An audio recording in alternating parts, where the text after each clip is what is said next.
అందరికీ నమస్కారం. కథల పల్లకి ఛానల్కి స్వాగతం. ఇప్పుడు మనం నన్ను వేడకే చెలి 29th పార్ట్ విందాం. విక్రమ్ బాగా ఆలోచించి కమిషనర్ని కలవడానికి ఇంటికి వెళ్ళాడు. Hi uncle. Hi Vikram, come in. Vikram లోపలికి వెళ్ళి సోఫాలో కూర్చున్నాడు. ఏమైంది విక్రమ్, అంతా ఓకే కదా? లేదంకుల్, ఏదీ సరిగ్గా లేదు. అసలు ఏం జరిగిందో చెప్పు. ఎవరో అనుని చంపడానికి ప్రయత్నిస్తున్నారు అంకుల్. వాట్? కానీ ఎవరు?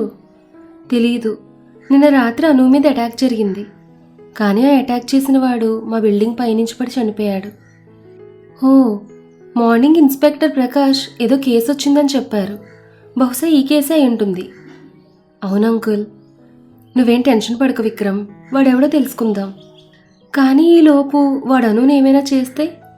ఇప్పటికే నా వల్ల శ్రావ్య ప్రాణాలు కోల్పోయింది. అను కూడా నాకు దూరమైందంటే నేను బ్రతకలేను అంకుల్. ఏమీ కాదు విక్రమ్, కూల్గా ఉండు, నేను చూసుకుంటాను. అనుని ఎక్కడికి ఒంటరిగా పంపించుకు.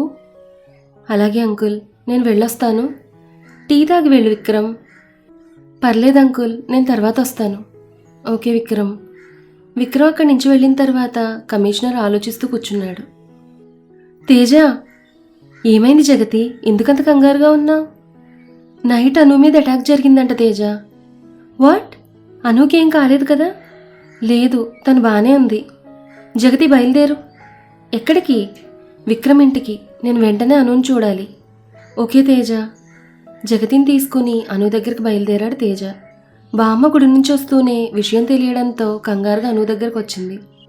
అమ్మా అను, నీకేం కాలేదు కదా? లేదు బామ్మ, నేను బాగానే ఉన్నాను. విషయం తెలియగానే ఏం జరిగిందో అని కంగారుగా వచ్చేసాను. అసలు ఎవడవాడు? ఎక్కడా ప్లేస్ లేనట్టు మన ఇంటికి వచ్చి చచ్చాడు? తెలీదు బామ్మ, పోలీసులు ఎంక్వైరీ చేస్తున్నారు. దేవుడి దయ వల్ల మీ ఇద్దరికీ ఏమీ కాలేదు. బామ్మ, ముందు ఫ్రెష్ అయ్యారండి, టిఫిన్ చేద్దురు. అలాగే అను. బామ్మ గదిలోకి వెళ్ళిన కాసేపటికి తేజ జగతి అక్కడికి వచ్చారు. తేజని చూడగానే అను తన్ని హత్తుకుని ఏడుస్తోంది. అను, నీకేం కాలేదు కదా? లేదన్నయ్య, నేను బాగానే ఉన్నాను. Thank God. నేను చాలా కంగారు పడ్డాను. కానీ నాకైతే చాలా హ్యాపీగా ఉందన్నయ్య నువ్వు ఇక్కడికి వచ్చినందుకు. నా మీద కోపం తగ్గిందా? నా చెల్లెల మీద నాకు ఎప్పటికీ కోపం రాదు. వచ్చినా 2 నిమిషాల కంటే ఎక్కువసేపు ఉండదు. మరి ఇన్నాళ్ళు ఎందుకు నా దగ్గరకు రాలేదు? ఇప్పటి వరకు నేను ఏం చేయాలో డిసైడ్ చేసుకోలేకపోయాను. కానీ ఇప్పుడు నాకు ఫుల్ క్లారిటీ వచ్చింది. అను. గదిలో నుండి విక్రమ్ పిలిచేసరికి అను కంగారుగా తేజ వైపు చూసింది. నా మొహం ఏం చూస్తావు? మీ ఆయన పిలుస్తున్నాడుగా, వెళ్ళు. అన్నయ్య, నీ డౌట్ నాకు అర్థమైంది. నేను విక్రమ్ని ఏమైనా అంటానని భయపడుతున్నావా? నువ్వు భయపడాల్సిన అవసరం లేదు. విక్రమ్ని నీ భర్తగా నేను అంగీకరిస్తున్నాను. థ్యాంక్స్ అన్నయ్య. అను, పిలుస్తుంటే వినబడడం. విక్రమ్ కిందకొస్తూ తేజను చూసి ఆగిపోయాడు. తేజ, మీరెప్పుడొచ్చారు? ఇప్పుడే విక్రమ్. తేజ, అది అను మీద అటాక్ చేసింది ఎవరో త్వరలోనే తెలుసుకుంటాను. తన గురించి టెన్షన్ పడకు. అలాగే విక్రమ్. అన్నయ్య, టిఫిన్ చేద్దురు రండి. నువ్వు వెళ్ళను, మేము ఇప్పుడే వస్తాం. సరే అన్నయ్య. జగతి, నువ్వు నాతోరా. అను జగతి కిచెన్లోకి వెళ్ళారు. నేను నీతో కొంచెం మాట్లాడాలి విక్రమ్. చెప్పు తేజ. ఇక్కడ కాదు, టిఫిన్ చేసిన తర్వాత బయటకు వెళ్దాం. అలాగే. కాసేపటికి టిఫిన్ చేసి విక్రమ్ తేజ బయటకు వెళ్ళిపోయారు. అను జగతిని గదిలోకి తీసుకెళ్లి కబుర్లు చెప్తోంది. ఇంతలో బామ్మ అక్కడికి వచ్చింది. అమ్మ అను, నేను బయటకు వెళ్ళొస్తాను. అలాగే బామ్మ. బామ్మ అక్కడి నుంచి వెళ్ళిపోయింది. అను, నువ్వు విక్రమ్ సంతోషంగానే ఉన్నారు కదా? చాలా. ఒక విషయం చెప్పు, మీ ఇద్దరి మధ్య శ్రావ్య టాపిక్ వస్తే నీకేం అనిపించదా? ఎందుకు అనిపిస్తుంది? ఒక విధంగా తనకి దక్కాల్సిన ప్రేమ నాకు దక్కింది. నీది చాలా మంచి మనసే. నీ మనసుకంతా మంచి జరుగుతుంది. అది సరే, సడన్గా అన్నయ్యలో ఇంత మార్పు ఎలా వచ్చింది? తనకి నీ మీదున్న ప్రేమ నీ ప్రేమను అర్థం చేసుకునేలా చేసిందాను. అన్నయ్య అర్థం చేసుకున్నందుకు నాకు చాలా సంతోషంగా ఉంది జగతి. అను, నాకు హెల్ప్ చేస్తావా? ఏంటి? మీ అన్నయ్యని పెళ్లి కొప్పించవే. అదేదో నువ్వే చెప్పొచ్చుగా. నేను చెప్పి విసిగిపోయాను. నువ్వు చెప్తే మీ అన్నయ్య వింటాడు. సరే, నేను అన్నయ్యతో మాట్లాడి చూస్తాను. మా మంచి అను. ఏంటి నా చెల్లెల్ని కాకపడుతున్నావు? తేజ నవ్వుతూ వచ్చి జగతి పక్కనే కూర్చున్నాడు. విక్రమ్ ఎదురుగా సోఫాలో కూర్చున్నాడు. నిన్ను కాకాపట్టిన లాభం లేకుండా పోయింది కదా, అందుకే నా మర్దల్ని కాకాపడుతున్నాను. నువ్వెంత కాకాపట్టినా పని అవ్వదు. కానీ తేజ, అన్నయ్య, నాకు నీ పెళ్లి చూడాలనుంది, ప్లీజ్ ఒప్పుకోవచ్చు కదా. అప్పుడే ఎందుకు? ఏంటి అప్పుడేనా? నువ్వేమైనా 16 ఏళ్ల బాలకుమారుడు అనుకుంటున్నావా? జగతి ఏంటి? జగతి అంటే భయపడిపోతానా? నన్ను పెళ్లి చేసుకుంటావా లేదా? ఎప్పుడు పెళ్ళి పెళ్ళి అంటావు, ఇంకేం తెలీదా నీకు? అవును, నా బావతో పెళ్లి గురించి తప్ప ఇంక దేని గురించో ఆలోచించను నేను. ప్లీజ్ అన్నయ్య ఒప్పుకో. ఒప్పుకో తేజ. ఎలాగో మీ అమ్మా నాన్న అను పెళ్ళిని వాళ్ళు అనుకున్నట్టు చేయలేకపోయారు. కనీసం నీ పెళ్లితో అయినా వాళ్ళ ముచ్చట తీరుతుంది కదా. తేజ ఆలోచిస్తూ ఉండిపోయాడు. ఏం ఆలోచిస్తున్నావు చెప్పు. SR no? నో అంటే నువ్వు నన్ను ఇక్కడే చంపేసేలా ఉన్నావు. కానీ సర్లే, ఎప్పటికైనా గోతులో పడాల్సిందే కదా. ఇప్పుడే పడితే తప్పేముంది చెప్పు. బావా, సరదాగా అన్నానే. అత్తయ్యకి మావకి ఫోన్ చేసి చెప్పు. థ్యాంక్స్ బావా, నేను ఫోన్ చేసి చెప్తాను. జగతి ఫోన్ తీసుకుని బయటకు వెళ్ళింది. కంగ్రాట్స్ అనయ్య, మొత్తానికి పెళ్లి కొప్పుకున్నావు. ఒట్టి కంగ్రాట్స్ చెప్తే సరిపోదు, నువ్వు మీ ఆయన దగ్గరుండి పెళ్లి పనులు చూసుకోవాలి. తప్పకుండా తేజ. బావా, అమ్మా నాన్నకి చెప్పాను, వాళ్ళు వెంటనే బయలుదేరి వస్తామని చెప్పారు. నీకంటే మీ అమ్మా నాన్నలకి ఎక్కువ తొందర ఉన్నట్టుంది. పో బావా, నువ్వెప్పుడు ఏదో ఒకటి అంటూనే ఉంటావు. సర్లే, నాకు పనుంది, వెళ్దామా? ఓకే అను, వెళ్ళొస్తాను. అలాగే. తేజ, జగతి అక్కడి నుంచి వెళ్ళిపోయారు. మీరేంటి ఇంకా అలానే కూర్చున్నారు, ఆఫీస్కి వెళ్ళరా? ఇంట్లో నిన్ను ఒంటరిగా వదిలేసి ఎలా వెళ్ళమంటావు? విక్రమ్ వాడు చనిపోయాడు కదా, ఇంకేంటి ప్రాబ్లం? ఏం లేదు, నేను ఆఫీస్ వర్క్ ఇక్కడి నుంచే చూసుకోగలను. నువ్వు వెళ్ళి టీ తీసుకురా. సరే. అను కిచెన్లోకి వెళ్ళింది. విక్రమ్కి తేజ చెప్పిన మాటలే గుర్తొస్తున్నాయి. మా కుటుంబం మీద అంతగా పగబట్టిన వాళ్ళు ఎవరై ఉంటారు? ఇన్ని రోజులు మా అమ్మ నాన్నది న్యాచురల్ డెత్ అనుకున్నాను. కానీ అంత పగడ్బందీగా ప్లాన్ చేసి మరీ చంపారంటే ఏదో రీజన్ ఉంది. కానీ ఆ రీజన్ ఏంటి ఎలా తెలుసుకోవాలి? అనుని ఎలా కాపాడుకోవాలి? విక్రమ్, టీ తీసుకోండి. విక్రమ్ ఆలోచనలో మునిగిపోయి అను వచ్చిన విషయం గమనించలేదు. విక్రమ్! అను పిలుపుతో విక్రమ్ ఆలోచన నుంచి బయటకొచ్చాడు. ఏం ఆలోచిస్తున్నారు? ఏం లేదు. సరే, బామ్మ ఇంకా రాలేదేంటి? నాయనమ్మ ఊరెళ్ళింది. పంట చేతికొచ్చే సమయం కదా, అన్నీ దగ్గరుండి చూసుకోవడం నాయనమ్మకు అలవాటు. అవునా? మరి నాకు చెప్పనే లేదు. చెప్తే నువ్వు వెళ్ళలేవో కదా, అందుకే నాకు ఫోన్ చేసి చెప్పింది. సరే, నేను వంట సంగతి చూస్తాను, మీరు వర్క్ చేసుకోండి. ఓకే అను. తేజ, జగతిల పెళ్లికి ఏర్పాట్లు చేస్తున్నారు. పెళ్లి ముహూర్తం దగ్గరలోనే రావడంతో ఇల్లంతా హడావిడిగా ఉంది. అను, విక్రమ్ 10 రోజుల ముందే ప్రభాకర్ ఇంటికి వచ్చేశారు. తేజ, విక్రమ్ ఒక పక్క పెళ్లి పనుల్లో బిజీగా ఉన్నా ఇంకో పక్క అనుకి ఏం జరుగుతుందో అని టెన్షన్ పడుతూ ఉన్నారు. తేజ గదిలో ఆలోచిస్తూ కూర్చున్నాడు.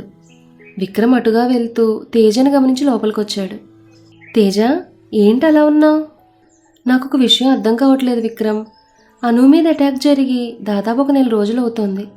కానీ వాళ్ళు మళ్ళీ ఎందుకు ప్రయత్నించలేదు? నాకు కూడా అదే డౌట్ తేజ. కానీ పోలీసులు కేసు ఎంక్వైరీ చేస్తున్నారుగా, ఆ భయంతో వాళ్ళు ప్రయత్నించడం లేదేమో. కాదు విక్రమ్, ఇంకేదో ఉంది, అది మన ఊహకు అందడం లేదు. సడన్గా వాళ్ళు అటాక్లు ఆపేశారంటే ఖచ్చితంగా ఇంకేదో ప్లాన్ చేస్తున్నారు. వాళ్ళు ఎన్ని ప్లాన్స్ అయినా చేయనివ్వు, కానీ అను వరకు వాళ్ళని చేరుకోనివ్వను. నువ్వు దాని గురించి ఆలోచించడం మానేసి ప్రశాంతంగా ఉండు. ఇది నీ పెళ్ళి, లైఫ్లో మళ్ళీ మళ్ళీ రాదు కదా, చక్కగా ఎంజాయ్ చేయి. విక్రమ్ మాటలకి తేజ స్మైల్ ఇచ్చాడు. గుడ్. విక్రమ్, వస్తున్నా మావయ్య. తేజ, ఇప్పుడే వస్తాను. అలాగే విక్రమ్. విక్రమ్ అక్కడి నుంచి ప్రభాకర్ దగ్గరకు వచ్చాడు. మావయ్య, పిలిచారా? అవును విక్రమ్, రేపు తేజని పెళ్లి కొడుకుని చేయాలి. ఆ సామాన్లు తీసుకురావడానికి వెళ్తున్నాను, నువ్వు నాతో రాగలవా? అలాగే మావయ్య, రండి వెళ్దాం. విక్రమ్ కారులో ఇద్దరు బయటకు వెళ్లారు. సామాన్లు తీసుకుంటూ ఉండగా ఎవరో తమను గమనిస్తున్నట్టు అనిపిస్తుంది విక్రమ్కి.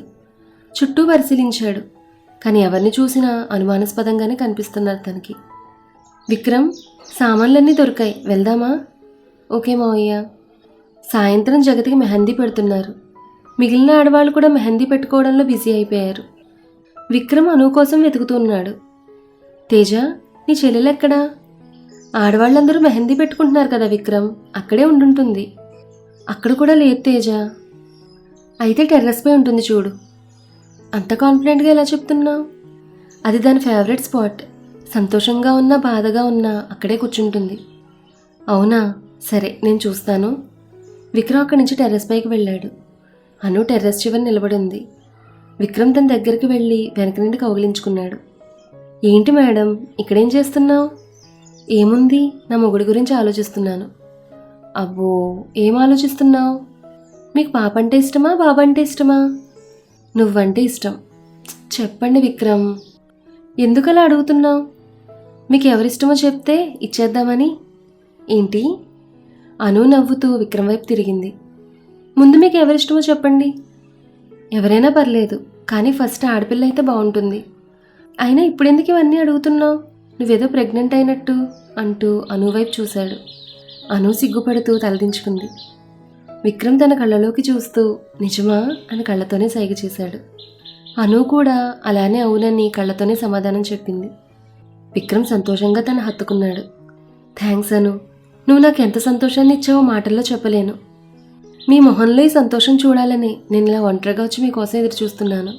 అత్తయ్యకి మావయ్యకి తెలుసా? తెలీదు, జగతికి మాత్రమే తెలుసు. తనే టెస్ట్ చేసి చెప్పింది. మొదటగా మీకే చెప్పాలని ఎవరికి చెప్పొద్దన్నాను. సరేరా, అందరికీ చెప్తాం అంటూ అను చేయి పట్టుకుని కిందకి తీసుకొచ్చాడు. ఫంక్షన్లో అందరికీ విషయం చెప్పడంతో అను విక్రమ్కి విషయం చెప్పారు అందరూ. విక్రమ్ అను కలిసి ప్రభాకర్ కౌసల్యల ఆశీర్వాదం తీసుకున్నారు. చాలా సంతోషం తల్లి, మీరిద్దరూ ఎప్పుడు ఇలానే సంతోషంగా ఉండాలి. జగతి తేజాల పెళ్లి ఘనంగా జరిగింది. ఆ మరుసటి రోజే రిసెప్షన్ ఏర్పాటు చేశారు. బంధువులందరూ ఇద్దరికి విషెస్ చెప్తున్నారు. తేజ, ఫంక్షన్ చాలా డల్గా ఉంది, కాస్త ఎనర్జీ కావాలి. ఎనర్జీనా? అవును, డ్యాన్స్ చేద్దామా? నా వల్ల కాదు తల్లి, నువ్వు వెళ్ళు. ఒంటరిగా ఎవరూ డ్యాన్స్ చేయరు. అవునా, సరేరా వెళ్దాం. నిజంగానే అంటున్నావా? అవును, ఎందుకలా అడిగావు? నీకు డ్యాన్స్ రాదేమో అని డౌట్ వచ్చింది. రా చూపిస్తాను. జగతితో కాసేపు డ్యాన్స్ చేసి పక్కకొచ్చేశాడు తేజ. అందరూ చప్పట్లతో వాళ్ళకి అభినందనలు తెలిపారు. ఏ అను, నువ్వు మీ ఆయన డ్యాన్స్ చేయండి. ఆ మాటకి అను విక్రమ్ వైపు చూసింది. ఇంతకుముందు పార్టీకి తీసుకెళ్ళినప్పుడు విక్రమ్ చేసిన పని గుర్తుకొచ్చింది. వద్దులే జగతి, అదేం కుదరదు, వెళ్ళు. విక్రమ్ అనువును గమనించి దగ్గరకొచ్చాడు. నిన్ను పడేయనులే, రా. అను నవ్వుతూ విక్రమ్ చేతిని పట్టుకుంది. ఇద్దరూ డ్యాన్స్ చేస్తూ ఉండగా ఒక అమ్మాయి అక్కడికి వచ్చింది. తనను చూడగానే అందరూ షాక్ అయ్యారు. విక్రమ్ అనువును వదిలి అలా చూస్తూ ఉండిపోయాడు. ఆ అమ్మాయి విక్రమ్కి ఎదురుగా వచ్చి నిలబడింది. శ్రావ్య? శ్రావ్య ఏడుస్తూ విక్రమ్ని కౌగిలించుకుంది. విక్రమ్కి ఏం అర్థం కావడం లేదు. మనసంతా అల్లకల్లోలంగా ఉంది. ఆ సన్నివేశం చూసిన అను కళ్ళలో నీళ్లు తిరిగాయి. అను అక్కడి నుంచి వెళ్ళబోతుంటే విక్రమ్ తను చేయి పట్టుకున్నాడు. అను ప్రెగ్నెంట్ అయింది. శ్రావ్య తిరిగొచ్చింది. అసలు ఏం జరుగుతోంది? ఈ విషయాలన్నీ కూడా మనం నెక్స్ట్ ఎపిసోడ్లో తెలుసుకుందాం. ఈ కథ మీకు నచ్చితే లైక్ చేయండి, షేర్ చేయండి. అలాగే మన కథల పల్లకి ఛానల్ని సబ్స్క్రైబ్ చేసుకోండి. ధన్యవాదాలు.